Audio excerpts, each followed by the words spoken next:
All right. With that, we move on to Game 5. And now we are playing for dignity? For pride? That's it. Yeah, so we're here. We're defending defending the 07, I guess is what we're doing here. Yeah. Game 5, we have Neil playing Chane up against Wen playing Kayo. This is the match I've been looking forward to the whole night, actually. Kayo has seen basically no play and got a ton of good cards in Everfest. So this is going to be wild. I can't wait. But I'm going to step away for just 1 second, Josh. All right, sure. So I'll continue to talk then.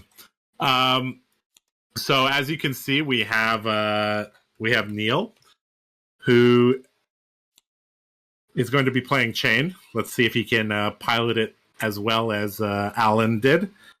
He has 2 RTN top 8s and 5 skirmish top 8s. Wow, this guy's been playing. He's been playing a lot of skirmishes.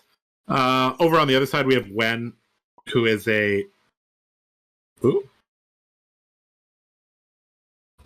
no slouch either. He's gotten an RTN top 8. He's won a skirmish, and he's also got top 4 at the ProQuest, which was Blitz. So he's got quite a bit of experience in this format. However, I don't know how much experience he has with Kayo. That is still to be seen. All right, so right now we're just clearing off the seats here. Getting ready for match number 5. I am back. All right, so I'm going to go fetch them. I will be back. Okay.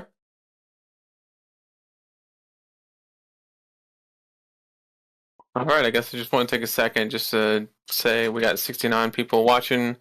Thank you guys for joining us.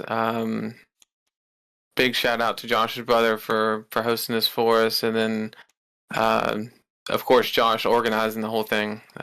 Took a lot of effort, getting a lot of schedules on the same page, and allowing us to do this. It's really good stuff.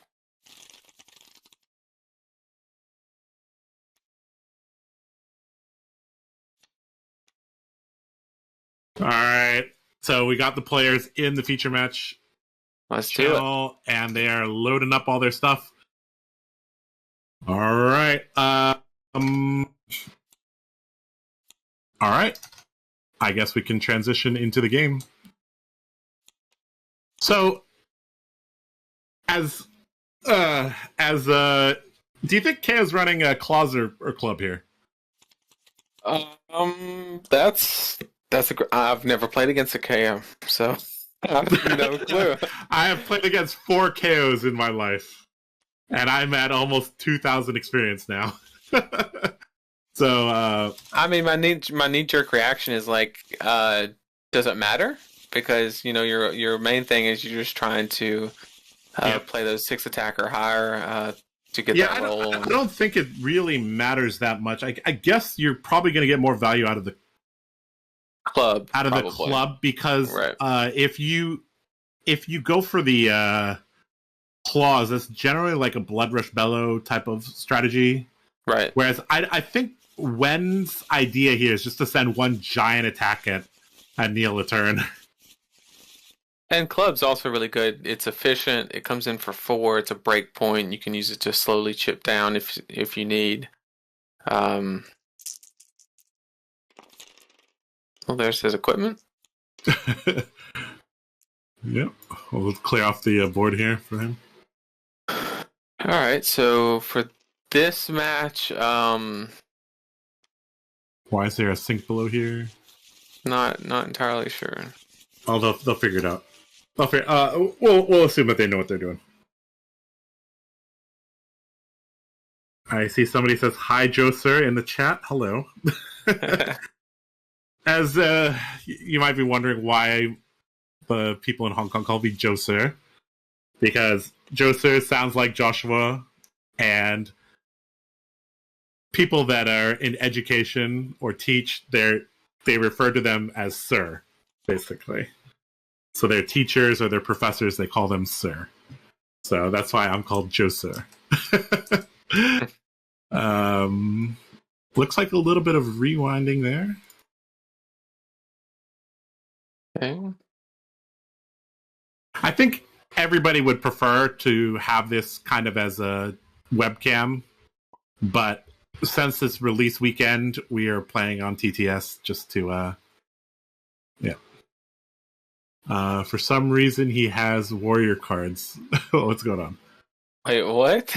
Oh, 19 life. Yep, that's true. Kayo starts with 19. That is true. Is he lagging or what? Or is he, maybe he's just thinking about his not sure. equipment or something? I don't know what he's doing. So I guess clearly you just run Husk, right? Because he's going to come in for something rather tall, and you kind of get like a get out of jail free once, basically. Yeah, Husk might be better here. Although I do like how Alan explained that, like, if you're comfortable with playing at low life totals, logically the Aether Ironweave just makes more sense, especially considering that Dorinthia has so many 3 blocks, she can like just switch to defense and drain you out.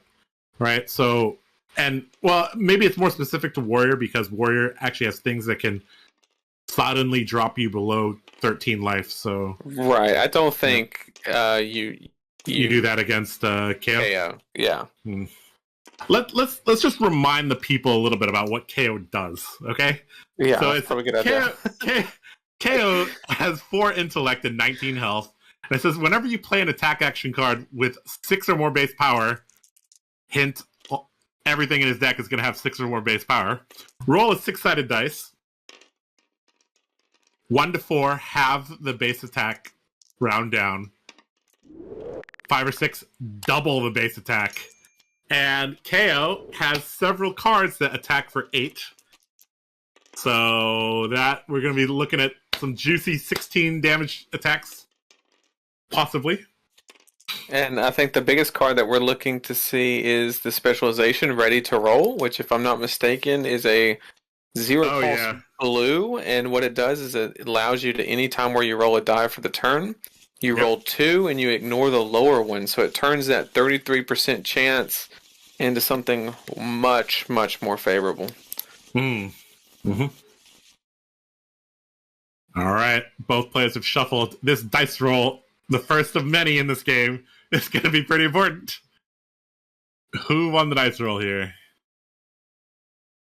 Letting Kayo go first could be a disaster, because if he throws 16 at your face and you have a card that doesn't block, well, you just took 7 damage on turn 1. So yeah, letting Kayo go first, it makes the first roll basically just risk-free, right? Because if you roll the 3 or the 2, then it gets cut in half, then big whoop, it doesn't really matter. We have an 8, and we have a 3 from Neil. Oh. So Kayo likely going first here, unless Wen knows something I don't. Looks like, well, we'll find out very soon. Looks like he's going with claws. Okay. Mandible claws, heart and cross strap, scab skin leathers, the new card skull crushers. I love it. Arcanite skull cap as always. And we, on Neil's side, we see him have gambler's gloves. So, Yeah, I think that's an auto. Yeah, you just have to, because. Well, I'm not surprised by Neil having gambler's gloves. I'm more surprised by Kayo not having gambler's gloves. Not having them. Yeah, that's a good point. Yeah. First turn. Look at that. First ready to roll. Here we go. Ready to roll. Okay. Barraging beatdown. Barraging. This is bad. This is. Uh-oh. This is bad. Uh-oh. This is not good. Okay. So he's gonna get to roll twice here. So if we see a swing big here, that's a bad spot. Yep, it is. Gonna intimidate a card. So the worst case scenario is swing big, but more than likely it's just a 6 or 7 attack that doesn't really have anything else. It is a wild rod. Yep. So he'll draw and then discard. Go again is it's not going to affect anything because he doesn't have pitch to do anything. Yep. So we're just coming in with 6, and then 2 if it's defended by less than 2 cards from hand. Yep. Which is going to get blocked. So Kayo's going to activate. Going to roll a dice. First dice roll of the game is a hit. Okay. So now we're at 12 plus 2. He's supposed to roll 2, so he can actually blow up his armor here. No, it says that I read the ruling. It says ignore the lowest roll. So it says. Oh, okay. Ruling, you're right. Yeah. Okay. It says pretend it doesn't exist, basically. Okay. So he gets the base. Kayo's effect only affects the base attack. So the 6 goes to 12, plus the 2 from barraging. If that triggers, would be 14, and then Skull Crusher adds 1. Actually, I take that back. Skull Crusher says whenever you roll a die, 5 or 6. So he rolled 2 dice, but he had to ignore 1 of the dice. It says ignore the lowest roll, and they were both the same roll. Right. So how would that work? I don't know.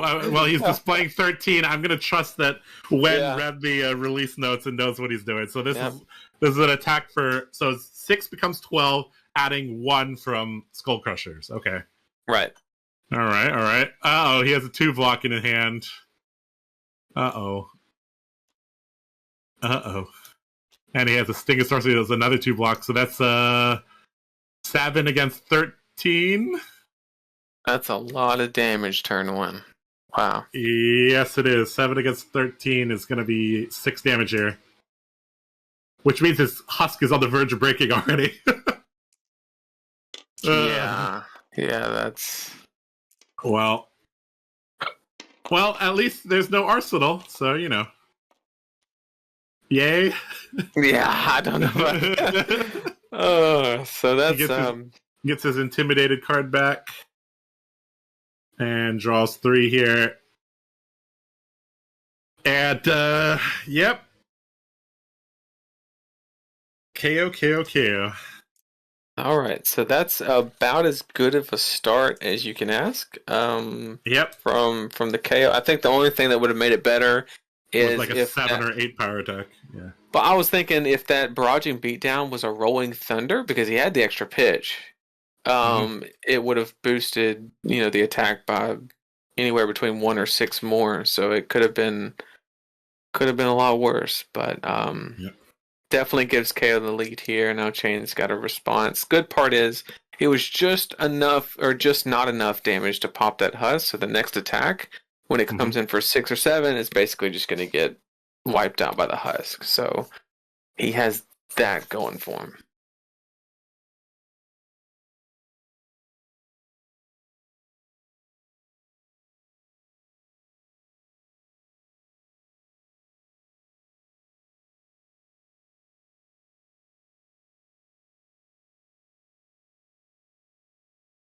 I think Neil is just taking a deep... He's played a lot of Chane, so I don't think he's struggling about the lines here. I think he's just taking a deep breath, going, "Okay, I'm up against a KO.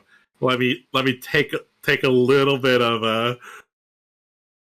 Let me take a little bit of a time to think about what I'm doing here." He's probably asking himself, "Did that really just happen?" Yeah, that also could be it. You never know. Oh man. All right, so we got a plunder run into a bounding demigod.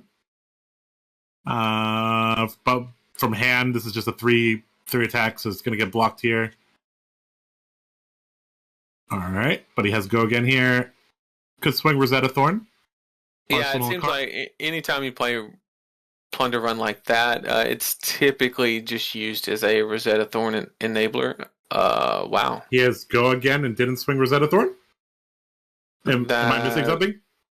No, that's what just happened. I'm not sure. Why would he not swing Rosetta Thorn? That's a great question. I'm baffled. Maybe he's maybe KO knocked him up so hard. You never. Yeah, maybe he's tilted. I don't know. I don't. No, yeah, that's not supposed to happen. So we got Swing Big. For those of you, this is a new card. It's a cost 2. Comes in for 8. And it says, if Swing Big does not hit, the defending hero creates a quicken token when the combat he rolled a 6. closes. Is it 18 damage here? No, sorry, 17 damage. Oh, no. Yeah. So, obviously, we're going to pop the gambler gloves here. Yeah, make it roll it again. Yep. Wen says... Okay. Okay, so 4. So it gets halved. Okay, so now we're going to 4 damage. So does Gambler's Gloves interact with Skull Crushers? Is it like it never happened? Yeah, anytime you re-roll or ignore a die, the rules say it never happened, so it can't destroy Skull Crushers. Okay, so why is he taking damage here? His husk is going to pop, right? It will pop, so he needs to use his husk. Nothing else is coming here. What is going on here? Neil, are you asleep? What is going on here, dude? I don't know what's going on here. That's rough. That is... Well, looks like it's up to us, Nathan. Maybe he's already resigned to his fate here. Yeah, I mean... I've made some really rough plays after being on some version of Tilt before. I can remember I played in RTN, got maximum velocity, then didn't play right the whole tournament just because I was like, I can't believe that happened. You know? Right. But you know, it is what it is. And so right now, Kayo is in a great spot. He just hasn't taken any damage. Chane just played a red plunder run from Arsenal, which is probably a good start to a turn. I guess he was afraid of another attack coming after, but he didn't have an action point, so... I don't know. Here we go. We have Plunder Run into Shadowverser. Not bad. Banishing a Bounding Demigod. So this is going to be a pretty good turn.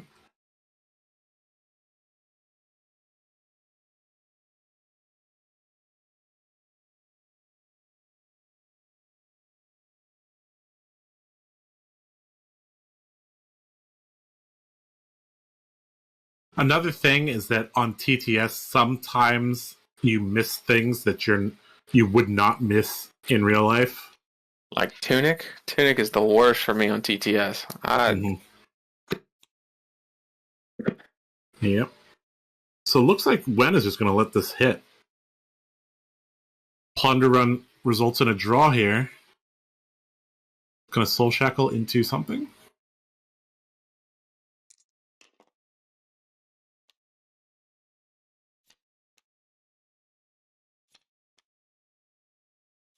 Soul Shackle into Bounding, into something from hand, I guess. So he's actually got quite a bit of cards right now. He might use Spellbound Creepers here as well to get another action point. We'll see. With 3 cards in hand, definitely a possibility, for sure. Yep. And it looks like Wen is not going to block this either. It's going to drop down to 10. Wen's must have a good hand here. And the scary thing is, we don't know what a good hand from KO looks like. So this is a learning experience.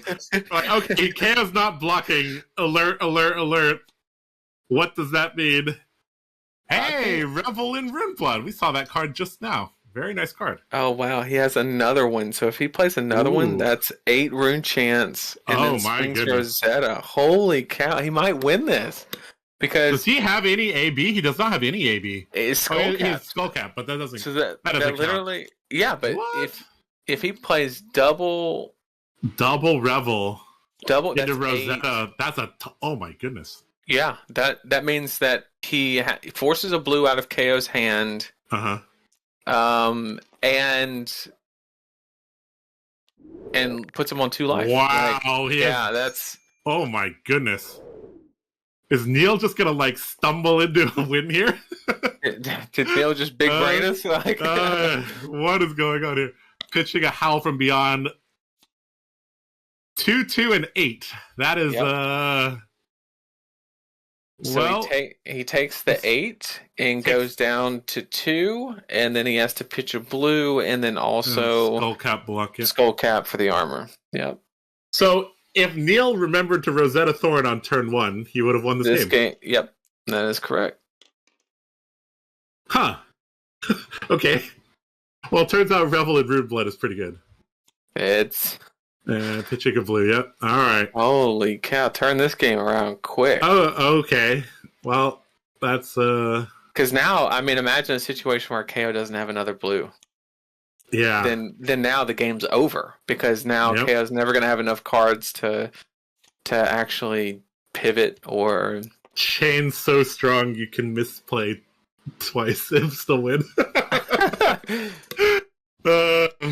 Whereas, what do I say about Warriors all the time? Perfection or you lose. All right, Kayo. Show us what a good turn looks like without a blue. Well, he does have crossed up. Yep. Yep. So that's the plus. Blood Rush Bellow. Just okay. So pitching the barraging. Okay. Sure. Discarding Massacre. Mm-hmm. So he's gonna get to draw 2 here. Intimidate 1. Yep. All right. Interesting. Then there'll be draw 2. If he gets at least a blue, then at worst it's double claw for 10. Mm-hmm. If he gets 2 reds, that's a much worse situation. Because you can't cross-strap into a weapon attack, right? It says attack action card, if I'm not mistaken. So he already has 2 action points, right? But he wants to...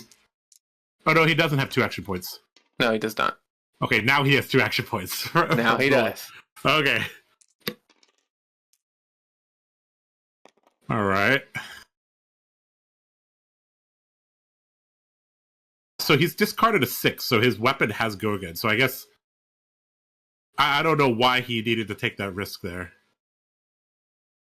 I mean, maybe there's a bigger play. Maybe he realizes that his only way to close this game out is to present 1 big attack and swing with Big Tree. Smash with Big Tree sounds pretty good. Yep. All right, this is going to be a very important roll here. Is this going to be 14? Cannot intimidate. Oh, it just missed. If Massacre is discarded to pay the cost of a brute attack action card, you're right, this is not an attack action card. Yeah, you're right. So this is coming in for 5. So let me just go jump into their game and tell them that that's not... So the Massacre does not actually allow him to... Does not intimidate, right? Yep.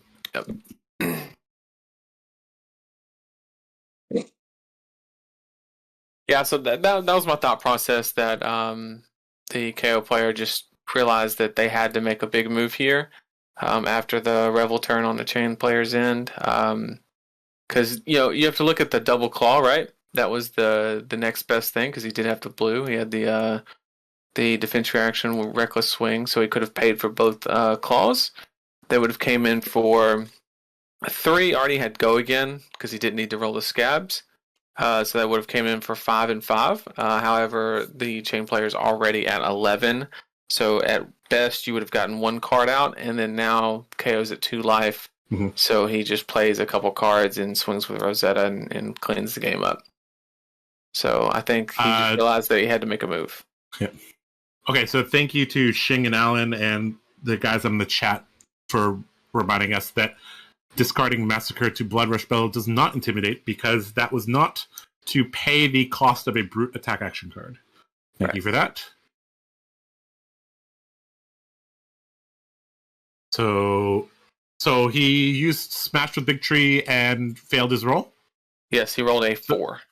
So 7 becomes 3, but buffed by Blood Rush Bellow to 5. Correct. And he has an extra action point? Okay. So I guess you're just taking this here, right? Going down to 6 and seeing what else is going to happen? The one thing that I don't like here is... Okay. Smash. All right, Smash Instinct. This does intimidate. Yep, he has no floating now. So this is an intimidate now. Yep, and now... And this is 14, if I'm reading this right. 6 times 2 plus 2. If he hits it, yes. If not, it'll be a 5 again. So it'll be effective. 14 actually almost kills him, doesn't it? This roll is everything. Oh man. Okay, 14 damage here. Kayo seems fun. All right. So it's actually 15 damage. Oh my goodness. So if Chane has a bunch of 2 blocks, that's game. This is Wow, what a play. He literally needs three 3 blocks plus the Spellbound Creepers to live. Wow. What a play. Pudding keeps pointing towards Blood Rush Bellow. Yep, 15 is correct. They keep pinging this for some reason. Brute attacks get +2, but so it's 6 becomes 12 plus but Kayo only does the base. Yeah, so it's 15. Yeah. So 6 plus 6 is 12, plus the 2 from Bellows 14, plus 1 from Skull Crushers is 15. Yep. Getting confirmation in the chat that it is 15. So this requires 3 blocks and a Spellbound Creeper block here. Maybe they thought that Blood Rush Bellow was combat chain and not turn, and the cross traps would have broken the combat chain. Maybe that was... Blood Rush Bellow was the whole turn.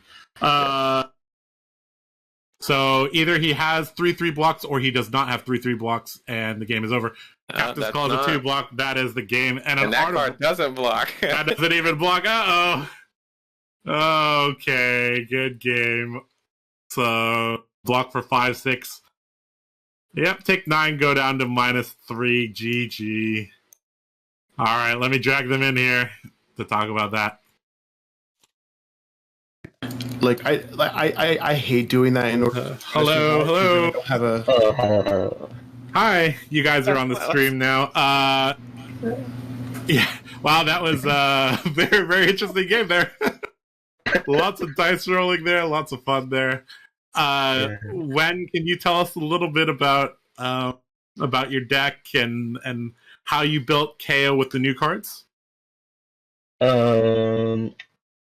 Actually, I just put the 2 touch of Yuka to roll and the new Majestic card for 8 damage.